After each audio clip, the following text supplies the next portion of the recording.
Welcome everyone to episode 15 of the Average Ontario Anglers podcast. I'll be your host this week and Jesse's co-host.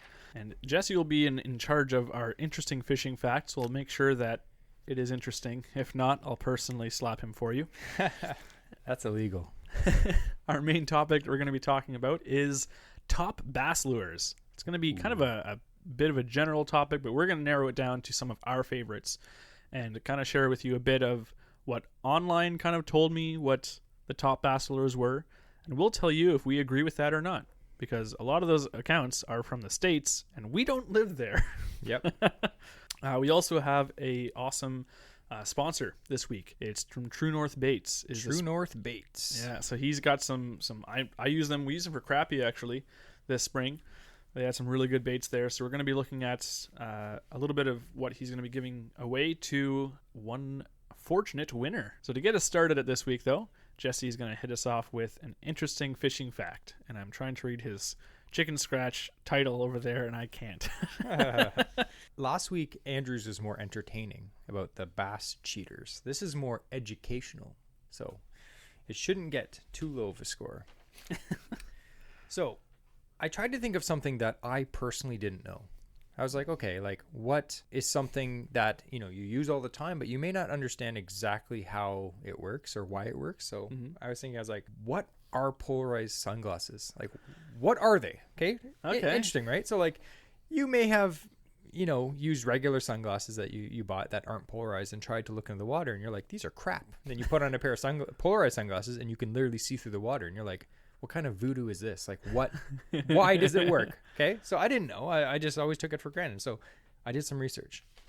This is not a very long, interesting fishing fact, but it's short but sweet. So polarized glasses reduce light glare. Now you may say, obviously, that's why they work. And they will 100% improve your fishing game, 100%.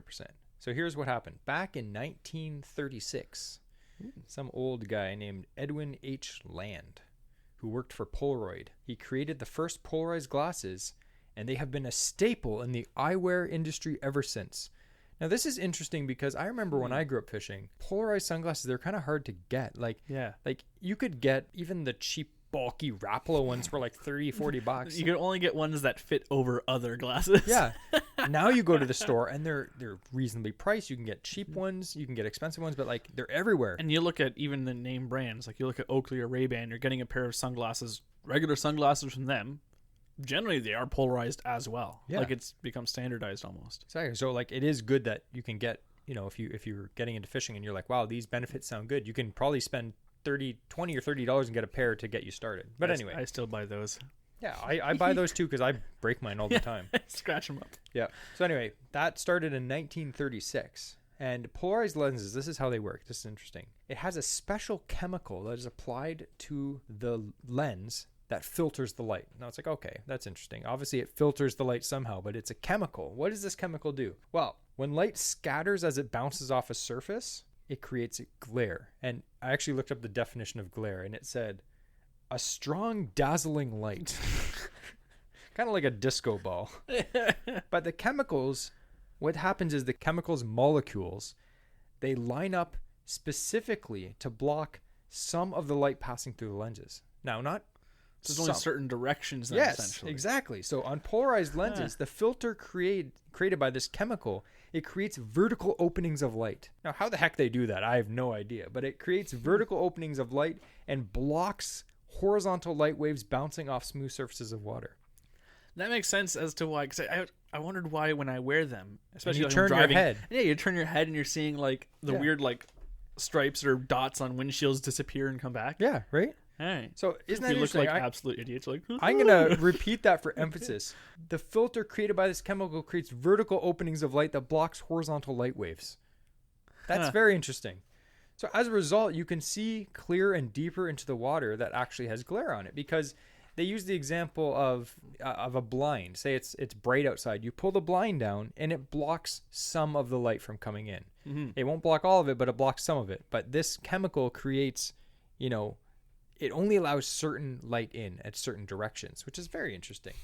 So when you're wearing sunglasses, you may have noticed this. You may have noticed that when you're wearing polarized sunglasses, you may have trouble seeing LCD screens, Yep. cell phones, watch screens, Yep. ATM displays, stuff like that. And I've noticed that too. Like sometimes I'll be wearing my polarizers and I'm trying to take a picture of my phone. You have to take your sunglasses Especially off. if you're trying to take a horizontal photo on your Yeah. phone and it doesn't work. Yeah. So definitely, if you have that, don't worry. Nothing's wrong with your sunglasses.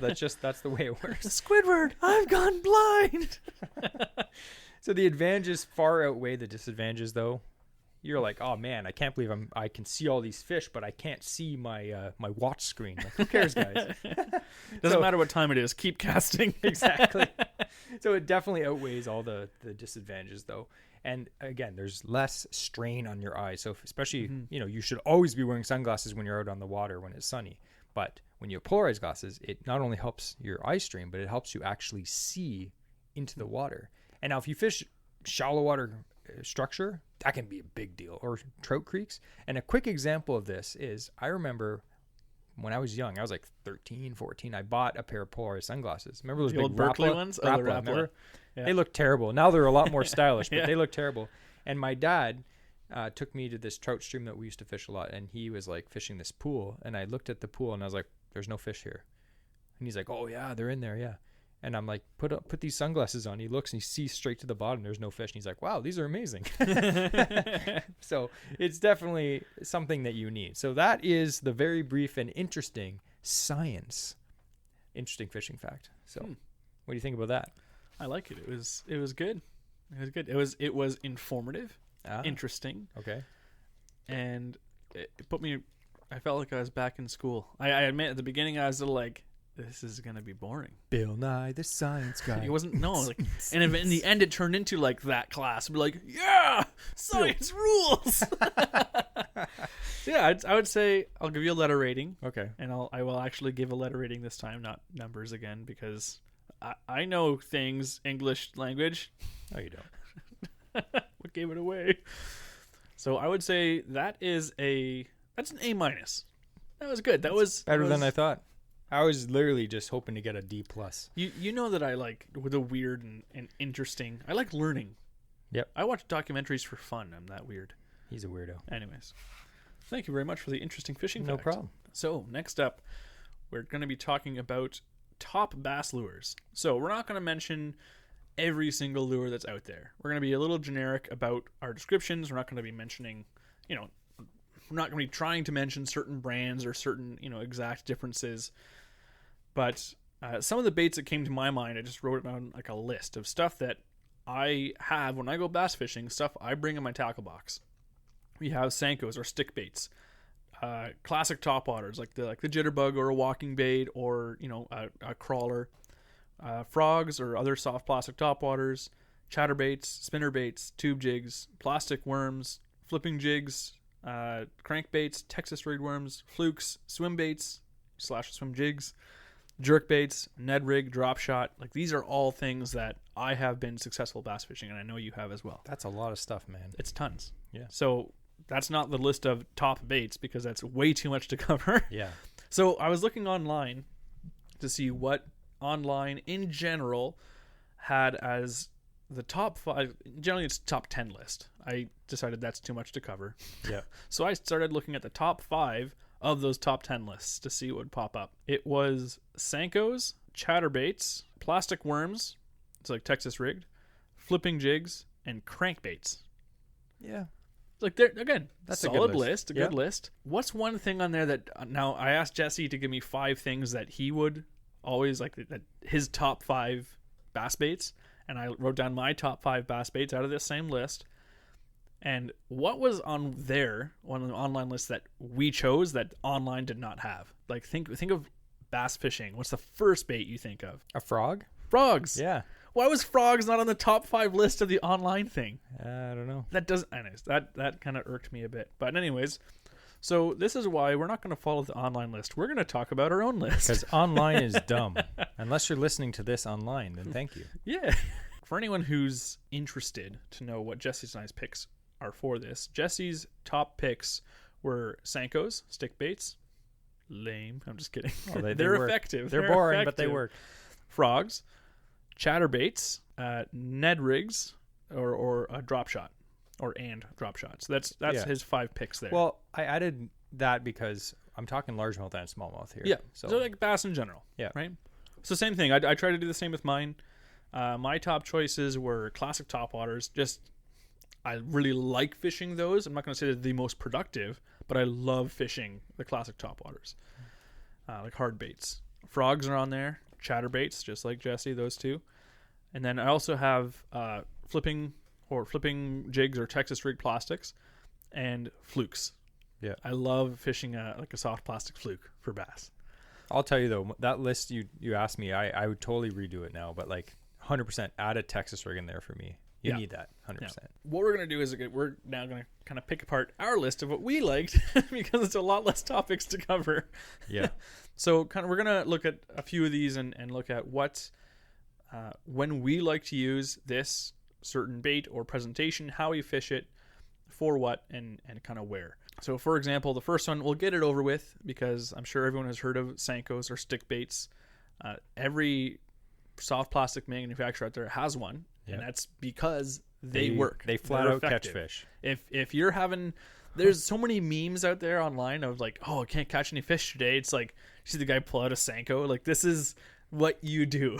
Yeah. So when do you bring out a Senko? I'm a Senko. I'm a bit of a snob, and I don't like using Senkos unless I have to. That may sound snobby, but like they work. But when you're at the point when you're trying to challenge yourself as an angler, chucking out a Senko may be boring. But when the bite's tough, they work. 'Cause for me, they work for some reason that I can't explain. When the bite is tough or you're on pressure water, they will almost always hit a Senko or a stick bait. And generally in the boat, we have it tied on the extra rod, or one of the extra rods as a follow-up bait. For throwback, the 1-2 punch, right? Yep. So we're fishing the frog or we're flipping in whatever, and you get a blow up, you get a strike, but you miss the fish. You're not going to hit that. They stop hitting that bait. They don't want to hit it again. Yeah, you whip out a wacky worm and whew. Yeah.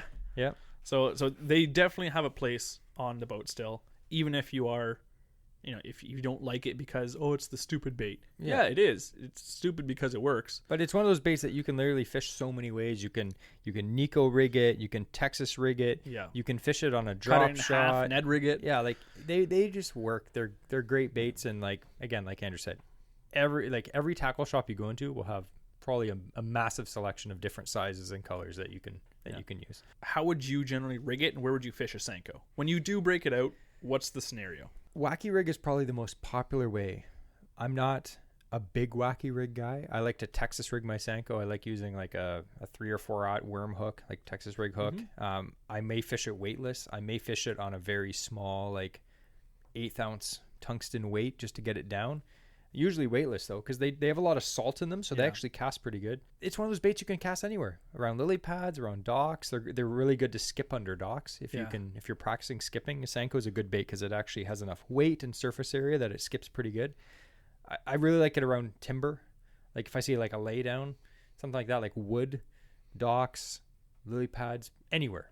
I'm not going to be fishing them in deeper water though, because they take so long to sink. Not a fan of that. Yeah, so shallow water. I really like Texas rigging them as well if I'm around timber, but wacky rig is still my primary go-to for them. It has such a good action. It's hard not to. Yeah. And again, it's great. I often don't use it as my go-to bait. It's the follow-up bait. Yeah. Of I know there's a fish there. He hit. I just want to make sure I get him. So always leave if you're bass fishing, bring it. And they work for smallmouth and largemouth, like smallmouth 100%. love them, yeah. Yep. It's even fishing dead timber, like an old tree falling in the water, and you're fishing like a jig, like a heavy punt, like a flipping jig, and you get the strike, miss it, and you just flip in with a slider action spinning rod, and it's just like quivering down at the end of the branches, and you'll get that fish, almost like 100%. And if you do want to wacky rig it, you can buy weedless wacky rig hooks with the little weed guard, the fiber weed guard, and they work great too. Yeah. And I'm the same way. I don't like the weight with it. I want it to have that slow fall. I think that's the whole point of it. Yep. Right, so next one is classic topwaters. Yeah. So again, we talked a bit. So many.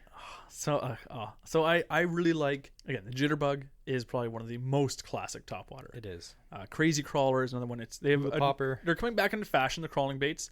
I don't use them too much because as soon as like one little weed or one leaf on the surface of the water hits that one arm, it just stops crawling. Yeah. Depending on the one that you get. Some have They're like finicky. stiff arms as well, but Yeah. it can foul up a lot easier, I find, with the crawling bait, so I don't often use those.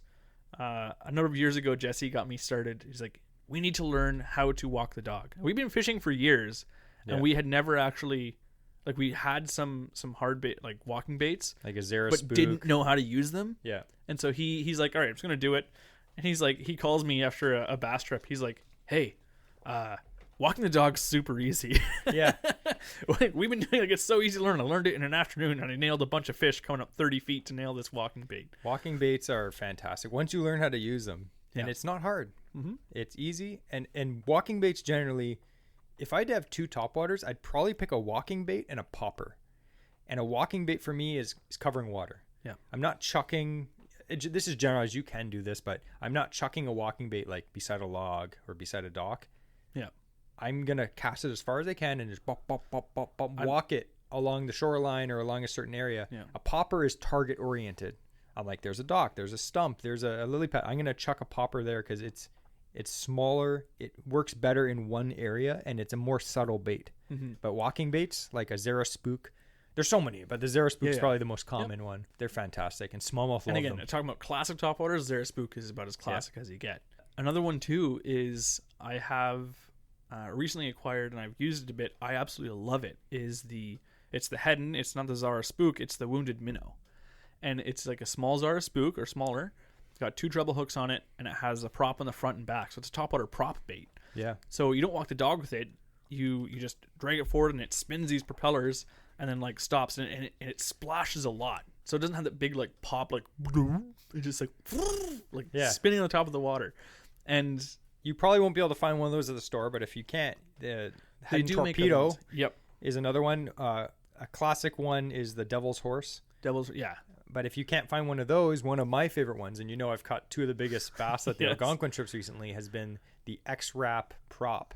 Yep. Which is a thin minnow bait with 3 treble hooks and has a prop on the front, prop on the back, and it's a subtle bait. Again, like you said, you cast it out, you let it sit, and then you just pull it, and it's like, Yeah. I love that for when it's dead calm, calm. like glass water. A walking bait is great with it's like there's a slight ripple on the waves, not chop, just like a slight ripple from like the lightest breeze. yeah. I love walking baits in that. But yeah, the prop bait and It's subtle. And Yeah. to add one thing, I think one mistake that I made when I was younger, and a lot of anglers I see make, is they'll see a day or a morning and it's flat calm, and they're like, oh, and they put on the most obnoxious, noisy topwater, like a big buzz bait or a big, like something just crazy. And it's like, no, that's the time to put on something a little more subtle. It actually works a lot better. Yes. Especially if you're fishing in shallow water. or smaller. If it has a lot of action, like if you're using a walking bait, throw on like the The smaller one. These are a puppy. the Zara Yeah. puppy. So or the Head and Spook Junior or something like that. Like those, just the smaller ones, and they still have like your action if you want to give it that much action. But again, smaller bait, a bit more finesse presentation. And the one last thing I'll say about it is, I love my best way to fish these is it's called dead sticking. And so I'll cast out and I'll just let the bait sit there for about sometimes like 3 seconds, like a count of 3 to 5 seconds on the initial cast, and then I'll walk the dog, or I'll reel it in a jitterbug, whatever, for about 4 to 6 feet, and then I'll stop and I'll just let it sit for a count like 3, sometimes to 10 seconds. On the second pause, I'll also sometimes wait longer. And I fish a lot of my topwaters this way, and it's just called dead sticking. And like Jesse and I fish very differently. So we were at Algonquin Park camping a while ago, and he was fishing a prop bait, having really good success with it. And he was kind of not really power fishing up. It was a constant retrieve with it, though. Yeah, I was like, pull, pause, but it wasn't very long pauses. Yeah. And so he's having good success with that. And I was using a bit more of I was using a Zara Spook, larger, more aggressive topwater, but I was having really long pauses. And you'd be surprised how long it is, and you'll see a bass just staring at your bait. Yeah. And you just don't move it. And literally 5 seconds will go by, and all of a sudden it's like, boom, and he hits it. Yeah. I love that stuff. So It's again, crazy. especially dead sticking, but classic topwaters is, for me, it's such an awesome like style of fishing. And you can't not mention in top lures like a whopper plopper or a chopper. 100%. Yeah. Especially if you're buying your first topwater lure for bass or pike or anything. Yep. Get yourself a Berkeley Chopo or a Whopper Plopper. Just cast it out reeled in. You can dead stick it too. They're great. They're plop, plop, plop, plop. Yep. You know, they're just Same fantastic thing, jitterbugs, baits. same thing. You can cast out, retrieve those as well. Yeah. And you don't have to essentially learn a whole new technique for those. It's just cast and wind. That's it. All right, so I spent enough time on the thing that I really liked, so we'll carry on to frogs. So Jesse and I both had this on our list as something that we'd always go bass fishing with, especially largemouth, is frogs. So what do you think makes frogs so effective? The fact that you can cast them wherever the heck you want and they come back without any weeds on them. It's a shallow water hammer. Yep. Yeah. I fish frogs a lot around shoreline. So even if there's no lily pads, stuff like that on the surface of the water, and I'm trying to, cast a bait right into shore under a bunch of like low hanging cedar trees, I'll often use a frog or some other completely like weedless bait, because how many times I mess up my cast, flies right into the branches, but I can just slowly reel it in and it falls out of the tree. It's treeless. Fish it. Yeah. So I really like it for even that. But yeah, 100%. It's a forgiving bait. Yes. Yeah, you can cast it, and like you said, you may be super good at casting, but for generally most of us, for the average angler, it's a some challenge. of your casts are going to be crappy, and you're going to hit, on top of a dock, maybe on a boat, in some trees, and your frog will come back usually unscathed. Another thing with the frog fishing is when you're fishing it in this shallow water and shallow cover, the other great thing about it is the strike. Anything top water, the blow up is like, even if you miss the fish, it was a great blow up. Your chest is pounding, like you'll maybe kicking yourself for premature ejaculating, as Jesse calls it, like yanking the milk out of the fish's mouth. Yeah, but like seeing those blow ups, and especially too. Even fishing any topwater, when pike start hitting that stuff and they rocket themselves like 3 feet out of the water. Pike and muskie do that. I've hooked so many muskie, and you'll see that when you're bass fishing, because you don't primarily use them for pike and muskie. Generally speaking, you're fishing frogs or bass, and all of a sudden this snot rocket fires 3 feet out of the air like a torpedo. Yeah, I actually was a quick story about that. I was fishing with my nephew 1 or 2 years ago, and I was frog fishing in just a dense lily pad field, and I cast kind of like right in front of him. He was in front of the canoe. I was reeling in, and I had just this wake come towards my frog, and I was like, oh, muskie. Next cast, I cast out again. This wake comes up. It grabbed the frog and cartwheeled like 3 feet out of the air, did a flip right in front of my nephew in the canoe, and then smacked in the water and bit me off. And he was like, what the heck was that, an alligator? I was like, yeah, pretty much. But we actually have a full episode coming up all about frog fishing, so we're not going to spend too much time on frogs. We're going to get into a lot more techniques and particulars on it. But I always have a frog, like the way where we fish a lot in the Kawarthas, there's a lot of weeds and shallow vegetation, so I always have a frog tied on. And again, the topwater strike, we always say I'd rather catch one fish on a frog than 10 on a Senko. I always say that. And again, you may be from Northern Ontario or another place where maybe there's not a lot of vegetation. Yeah. Like Andrew said, you can cast them just as a regular topwater. Maybe not the best, but it is what it is. It's going to depend what lake you fish. Frogs exist even like in the northern lakes where there's no topwater weeds. So that's why I say if fish it where frogs are going to be. If there's like a big rock pile or stuff like that, and you hear a bunch of frogs at night there, try pitching a frog over there. Yeah. Might be surprised you. Next up is chatterbaits and spinner. We'll talk about chatterbaits and spinnerbaits a bit. So we have another episode coming up soon about chatterbaits. Isn't that next week? No, I don't think it's next week. Maybe it's coming up. I think it is. Actually. Next week is chatterbaits, so we're not going to get super in depth, but yeah, chatterbaits are legit. I think next week is frog fishing. Okay. Anyways. Either way, you're in for a very bassy month this month. Yes. Well, that's because it's bass opener. Well, soon around. I don't know when exactly this is released, but yeah, it'll be soon. Yeah. So chatterbaits and spinnerbaits, they fill a pretty similar niche, I would say.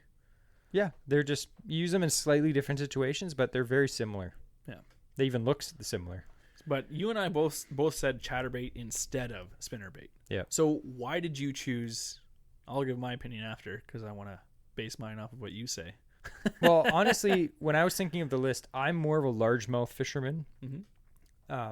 So I fish more shallow cover. If I was fishing more smallmouth, chatterbaits work great for smallmouth, but spinnerbaits probably have the edge for me. I'd probably pick a spinnerbait over a chatterbait for smallmouth. But since I'm fishing a lot of shallow cover, chatterbaits are great because they're a really good reaction bait.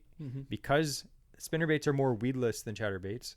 Chatterbaits have an exposed hook. There's no arm protecting it. They do catch on weeds, but that's the whole point. If you're fishing around sparse weeds, I'm not saying cast into slop, but if you're fishing around sparse weeds, you kind of want your chatterbait to get stuck in the weeds, and then you rip your rod and cause your bait just to rip out of the weeds. Yeah. And it causes a reaction bite. And sometimes when the fish are just not in the mood to bite, that reaction bite, it's something they can't control. It's a reaction. It's like if someone tossed just like, here, catch, and they throw a ball at you. You just reactively grab it. Same thing happens with bass, and chatterbaits are just perfect for that. Yeah, and the one thing I like about chatterbaits, so even for smallmouth personally, I like chatterbaits. I do use spinnerbaits as well. I'm not knocking them at all. They're a great bait. But the Mini Max chatterbait is just a little bit smaller, and it's like the perfect bite size for a smallmouth bass. I absolutely love those. And largemouth too, but yeah, it's perfect for smallmouth. Yeah. And pike will bite you off. 100%. But there's so many different types of chatterbaits and weights and blades and all that stuff. You can fish the whole water column from shallow to bouncing right on the bottom and deep water rocks. So like we're going to get more into that eventually in 100%. A coming episode. Now, one thing that didn't make our list, but I did want to give like kind of a special mention to, is tube jigs. Yep.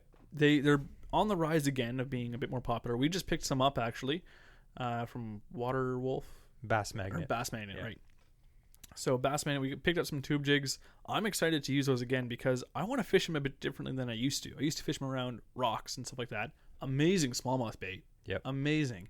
And I really want to fish it more like pitching. I want to try pitching them into pockets and stuff like that. It's going to work. Flipping tubes is used to be very popular. Yeah. A lot of people still do it, but it used to be like the deal. They had like flipping tubes and Texas rig tube. It has the reason why it's different than say flipping a beaver bait or something typical is because tubes have a very weird spiral fall. It's so random, and things that are not random, like if things fall straight down, up and down like that, it's not very natural. So if a fish sees some random bait that's just kind of like skittering down like a wounded fish, it's so natural to them. Yes. So that is one thing that it didn't make any of the lists into the top 5. 100% though worth an honorable mention, and it is something that I want to put a bit more time towards and gain a bit more confidence in this year. 100%. Next up would be flipping. So that would be like flipping jigs or like flipping some Texas rig plastics into the weeds. For me, I have a lot more confidence in like flipping a Texas rig worm than a flipping jig. But that's just, I think that's with a lot of people, though. My experience mainly. Yeah, I've heard a lot of people, and they're like, you know what? They say jigs are so popular, and like, I don't really catch fish on jigs. There's a time and a place. Like, we're like, what are the pros and cons of using a Texas rig, say like a Texas rig crawl bait, or a flipping jig with a crawl bait on it? One is going to be slightly more weedless than the other. I don't care what jig guys say. A Texas rig is more streamlined, and it'll slip through thicker weeds better, I find. I do find you get bigger bites on jigs because it's like we were saying in the swim jig episode 2 episodes back. It's more bulky. It's a bigger profile. I think it attracts bigger bites. I still catch dinks on them, believe me, but I do find that. So like, for instance, sometimes I'll go through like one of the main areas that I flip, and I flip just a 1/2 ounce tungsten head, a craw bait with a 3 or 4 odd hook, and I just go down flipping through lily pads here, there, beside a dock.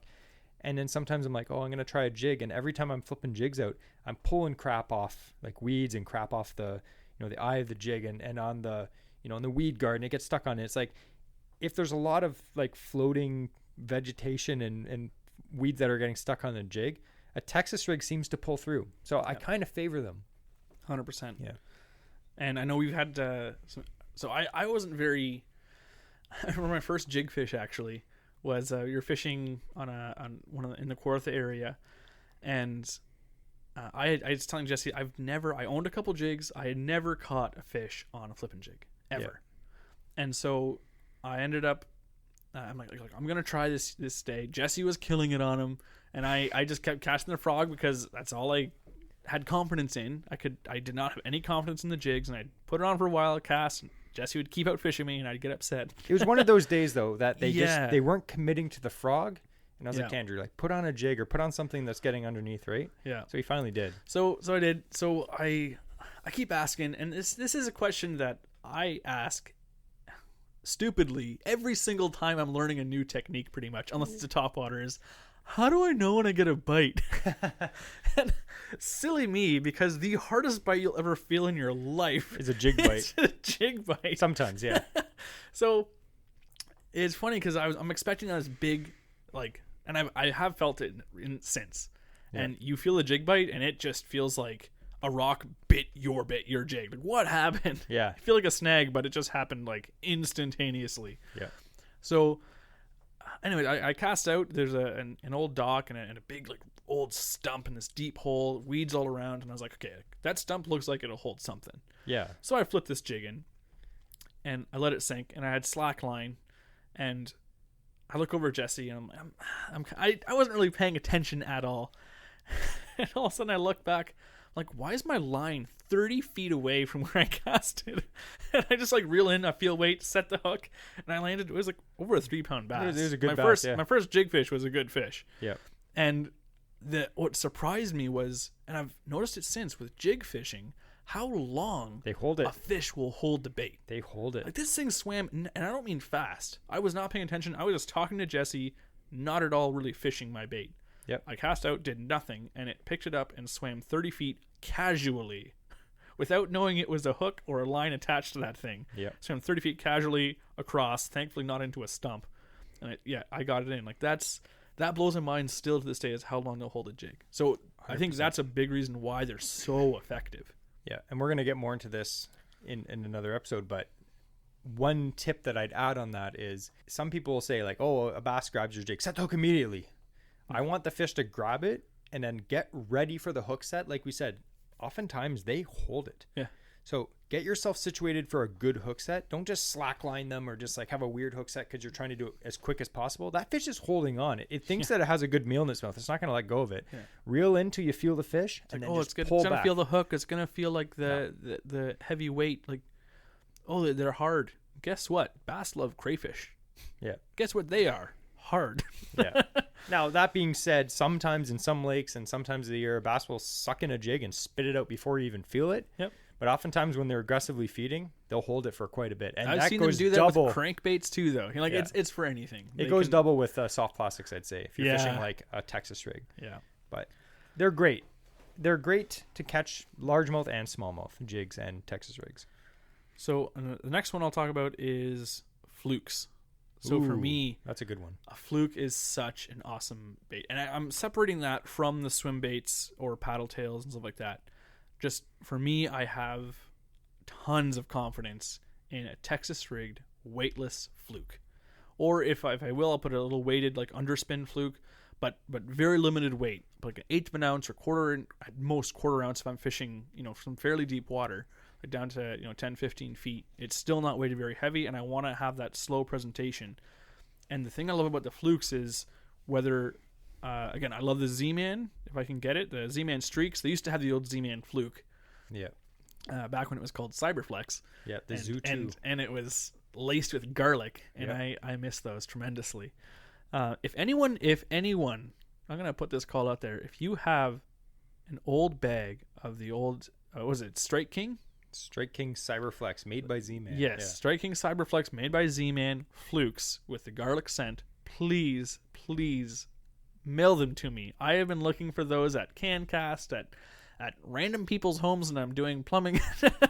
I've been looking for these again because I had a pack of 3 and they lasted me about 5 years because I'd run each bait like a year and a half, 2 years until it was literally unusable. Just I like miss them. Glued it together. Yep. I miss Andrew's those problem with asking you that is he's telling you how good the bait is, so just keep it for yourself and catch fish on it. They stink.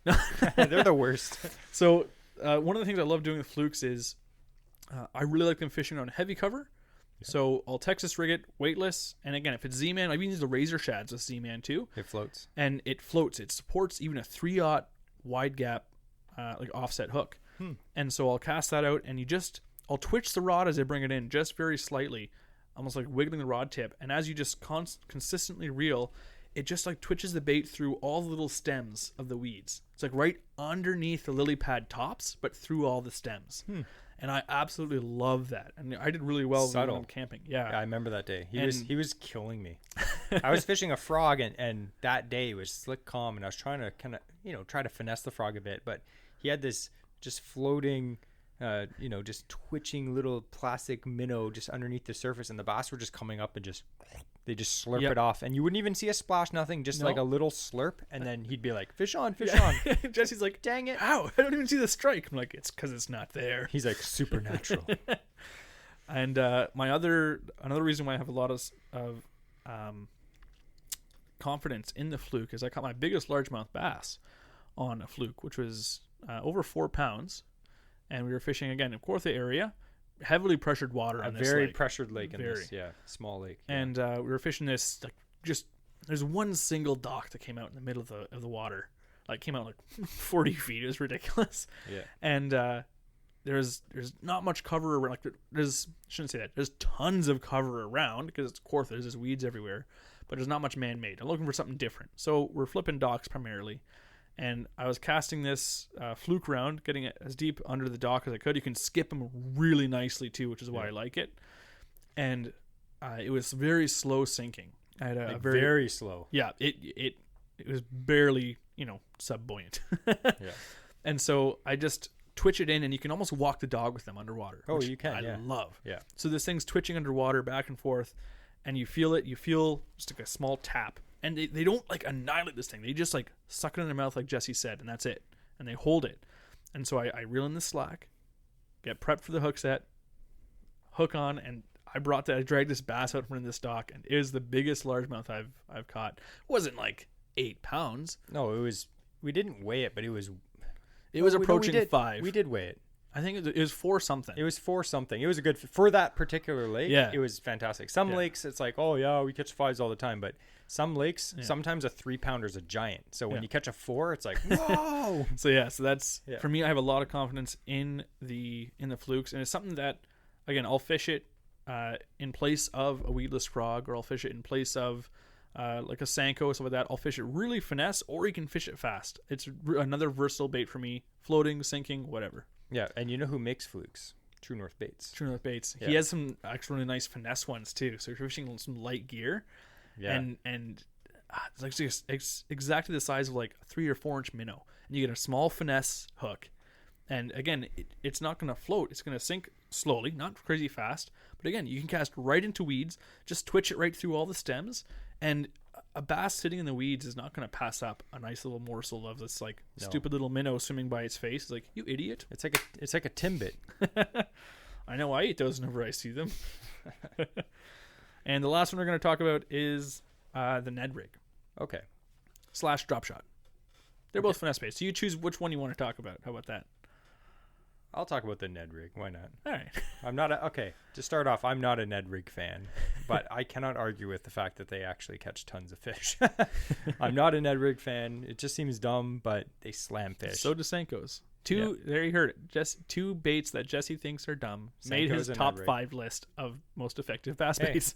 I didn't say Jesse's favorite baits to fish. This is the most effective baits. Yeah. But anyway, a Ned rig is a great bait. It's literally, think of it as a short, fat Sanko. That's pretty much what it is. And it's Sanko cut in half. Yeah. And you know what? When I first saw the Ned rig started becoming popular like over 10 years ago, I kind of looked at it and I was like, that's kind of dumb. Like, what does it do? It's just a jig. It's not at all. If you watch the guy who actually came out with the design for the Ned rig, explain how to fish them, it's totally different than I ever thought. Again, you can fish them any way you want and they'll catch fish, but what time when you're fishing like a Sanko is the fish usually going to hit? It's as it's slowly falling, right? The same thing is with the Ned rig. I watched this guy cast it out, and they have such a small jig head on these baits, and the Z-Man turd, the TRD, the Ned, it slowly sinks down, and then the fish just comes up and slurps it up. And when it hits the bottom, if no fish has eaten it by then, he rips his rod up a bit, lets it go up, and then it sinks again. He recreates that slow sinking subtle action over and over again. I see a lot of people just fishing them on the bottom like a jig, just hopping them on the bottom. Obviously that works too, but or dragging them too. Yeah, and there's tons of ways you can fish them, but the original way to fish them was actually a long fall. Yeah. That's why they have Like such small, aggressive like jig snap, and then and they're great baits. And like, again, they catch anything. They're great for smallmouth. They're great for largemouth. And again, it's not panfish. It's not pike. a big bait. This is a small finesse size They're less bait. than 3 inches. I think normally they're about 2 3/4 inches long. Yeah. And there's tons of great ones out there. And they catch guys win tournaments on these things. Oh yeah. Like it's a great finesse bait. Yep. So I think that covers pretty well of Jesse and I's opinions on some of the. You didn't do popular drop baits. shot. Okay, we can do drop shot. Okay. Oh, Let's do drop shot. Drop shot's great. Drop shot's fun. So what's the difference then between Ned rig is small. Yeah. Drop shot is also generally a finesse size bait as well. Yeah. So what is I'll explain kind of what a drop shot system looks like if you haven't heard of it. So I have a small weight, generally quarter ounce, sometimes less, sometimes more, but about a quarter ounce I would say is normal, or Yeah, like an eighth, 3/16. 3/16. Sometimes in deeper water, heavier, obviously. Yeah. And then you have anywhere from like 6 inches to up to 2 feet, whatever you want. This allows you to, and then a hook. I should finish explaining the rig before I go into reasons. So you have a weight, you have a length of line. We'll discuss the length of that in a second. And then a small finesse hook. And then you just have a small little bait, often just hooked through the nose or something. You can Texas rig them as well if you want. But the hook is actually tied to the line, so it's not hanging down. It's actually completely horizontal on the line, ideally, with the hook point pointed up. Now, the way that's this effective is because you can alter the length of line you have between your presentation, the bait, and the contact at the bottom, your weight. If you know that you have suspending fish and they're feeding 6 inches off the bottom, they want to feed on the bottom, they're feeding 6 inches off the bottom. That can make a huge difference. Yeah. Now you know exactly where you are because you're feeling the contact of the bottom that you're fishing with that weight. But your lure, the bait, is now in the strike zone. So you're not trying to guess where it is. You can 100% know you are 4, 6 inches, 2 feet off the bottom. You know exactly where that bait is. And that is one of the reasons why it's very effective. Yeah. And oftentimes, like if your lake has a lot of, muck or weeds on the bottom, it's a rig that helps your bait keep off the bottom. Mm-hmm. And again, be more in the fish's face or in an area where it can find it easier. And drop shot is so versatile. Like you can fish Great Lakes drop shot with 4-pound test and gin clear water for big smallmouth, or you can literally fish a Bubba shot, which is like heavy cover flipping style drop shots. And they're great. Like they work so good for smallmouth and really good for largemouth. But smallmouth for me, you have to have a drop shot tied on. You can't not. Yeah. It's such a subtle way to present just a beautiful little morsel of delicious food to a bass. You can, a little worm, little paddle tail, whatever the heck you want on a drop shot, and it'll work. And it sounds like a complicated technique, but it's not. No. And it works good for ice fishing too. And the thing is too, the biggest shortcoming that I had, and I know you had when you first started using it, is overworking the bait. Yes. Like that. Yes. The best thing you can do is nothing. We learned by buying an ice fishing camera that small movements from your rod create large movements on your bait. Yeah. And I think one of the main flaws that we had, and I think probably half of you that are listening, probably 98% of you, is you're probably overworking a drop shot. 100% you are. Yeah. You can literally, if you're in a boat and your boat's rocking and holding your rod, the bait's already twitching down there. If it's slightly wavy, the bait's twitching down there. You don't have to jerk your rod. If you're moving your rod tip like a foot, your bait's like flying up and down there like some crazy, little minnow on E. Like it doesn't have to look like, you just want it to slightly be hovering and twitching down there. That's literally the deal. What I've done too is if I'm fishing it's often fished on a spinning rod. Yep. And so what you can do is you can kind of like tickle the line right above the reel, and just that little bit will even give some action. And you can feel bites. Just like Jeremy Wade. You see him always like holding the line. Yeah. That, or you can even like start tapping like the rod butt or higher up on the rod. You can just tap it like Morse code. That little bit of action is still imparting action. You don't have to, have any big movements like Jesse said. 100%. And even if there's absolutely no movement, sometimes like dead sticking, a topwater that's not moving, they'll hit it. This little like fish that just dropped down in front of them and just stopped moving completely, that can elicit strikes too. There's underwater currents as well, even subtle ones that are going to make this bait move. Yeah. So just to be, just to say, you don't have to learn Morse code, but just try to be subtle when you do it. And it's a great technique for bass, like we're mentioning, walleye, panfish, ice fishing. It's great. It's probably one of the most effective techniques that I would tell anyone that you should learn if you want to fish in Ontario. And if you're branching out into finesse fishing, this is probably the one thing I would say to start with first. Yeah. Because it's getting you used to catching big fish on a small bait. Yeah. And it's light line. And light line. Yeah. But it's, like you said, it's very easy to learn. It's not something that you have to, train for to be effective at. It's literally the less you do, the better with it almost. Yeah. So now I think we're done. At least our top picks. Like we said before, there's so many other things. There's, like crankbaits, there's jerkbaits. Jerkbaits are amazing smallmouth bait. Crankbaits 100%. Are fantastic. I love crankbait fishing. It didn't make my list, but I do love crankbait fishing. And I'll tell you, it's probably because we fish a lot of weedy lakes. Yeah. But when you go up north and we're fishing some of these lakes and there's no weeds, you're like, wow, I can fish a crankbait and just reel it in and there's no weeds on my hook. So it really depends where you live. So if you're trying for bass fishing and you feel overwhelmed by the biggest fishing industry that's out there, with the most tournaments, the most professional anglers focusing on them, there's so much information about it. Yeah. But this is just a small sampling of what we have found that works really well for our area. Again, we're Ontario anglers. We fish a lot of the southern Ontario bodies of water. These things work everywhere because everything that we just talked about was primarily invented or made popular by American anglers down in the south. Yeah. So these things work absolutely everywhere. So if you want to try something new that you haven't tried before, maybe it's one of the things that Jesse and I recently got onto, or even years past we made the effort to try walking the dog and learn that. It wasn't difficult to learn, 100% worth it. It's one of my favorite forms of topwater fishing now is walking the dog. So 100%, if you're out there, if you haven't tried some of the things that we've talked about, or if there's something else that you have seen or heard about, try the Tokyo rig. We didn't talk about that. That's pretty new. It's a weird little rig. Try it. Yeah. It works. Basically, everything you throw in the water for these fish can work if you fish it effectively. Yeah. So don't feel overwhelmed by what's out there. Every year, Jesse and I like to try a new technique and try and learn it, and it just adds to our repertoire. So I encourage you all to do that as well. For sure. A couple things we wanted to mention as well, again, is the giveaway for True North Baits. I forgot to talk about that earlier. So it's another great giveaway. He's a pretty cool guy. I talked to him. I met him at Gagnon's actually before we went crappie fishing, and so he pointed to some of his recommendations, and boy, did they work. So I'm really satisfied with what I purchased from them in the past. He's either really good at telling us what baits to use, or maybe we're just decent anglers, or maybe both. I think he knows what sells and is like, that one. Yeah. I'm constantly having to pour that one. So this giveaway, it's a multi-species package. So it has an assortment of soft plastics, variety of those. He's got the hooks. He's got a compact box, and he even has True North Baits t-shirt he's going to throw in there for you. So a nice little assortment pack for you. If again, if we're talking about Texas rigging or we're talking about drop shotting, there's 100%. I know he specializes in finesse soft plastics.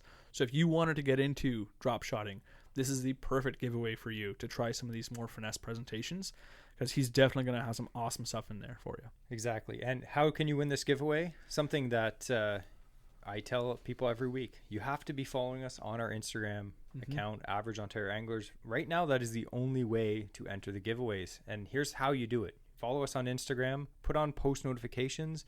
Every week, towards the end of the week, Thursday or Friday, we actually post the giveaway. And it'll be on the stories. It'll be on the stories and in the main feed, and it'll tell you how to enter, and that's the only way to enter. So make sure you follow us on Instagram if you're not already.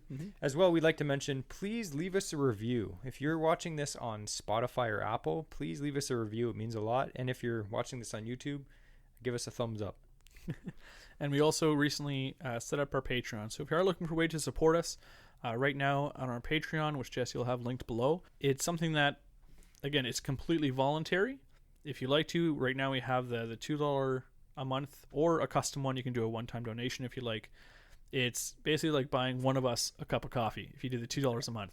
So if you have ever thought, man, those guys are fun, if I ever saw them at Tim Hortons, I would buy them a cup of coffee. That's $4. So you're actually getting a 50% savings.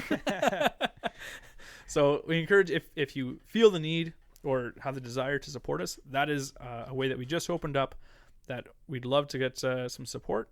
Not mandatory by any means. We're going to continue giving these giveaways for all of our listeners right now, and also the content that we hope you're enjoying as well. So again, like Jesse said, follow, leave a rating. If you ever see us out and about, buy us a coffee. Buy us a coffee. Even just come over and say hi. Anyway, this is episode 15 of the Average Ontario Anglers podcast. Again, if you're a company or a brand that would like to pair up with us for one of our future giveaways, make sure to shoot us an email at averageontarioanglers@gmail.com. As well, you could also send us a direct message on Instagram or Facebook. So thanks again for everyone listening to this. One last thing. Oh, okay. One last thing I wanted to mention about True North Baits is he's bringing out these spin bucktails. Ooh. Have you seen those? Yeah, I did. They look good. Really He just had a killer trip on them, actually. Actually, he was fishing the day that we recorded this today. He sent me a bunch of pics of walleye that he smashed on them. Nailed them. So yeah, those are actually the last thing I want to mention, because check out his website for them. It's got an underspin blade on it. It's a bucktail jig. Yeah. It's hand tied, so that thing stays like locked on. Like Yep. he showed me the one. He sent Jesse a picture of the one that he's retiring now because he had a few trips on it. Lots of success with it. The thing's beat up. There's still hair on that. Yeah. I caught like 2 walleye on a bucktail jig, and all my hair fell off. Yeah. Kind of like the top of my head. But it also has a Gamakatsu hook. So again, it's going to be great hookup percentage, nice flash, a great bait. It's going to last a while. So great walleye bait. He's caught big pike on them as well. It's a bait that it's one of those baits in Ontario that you're like, you kind of need one of these. Yeah. You know. So make sure you check that out for him.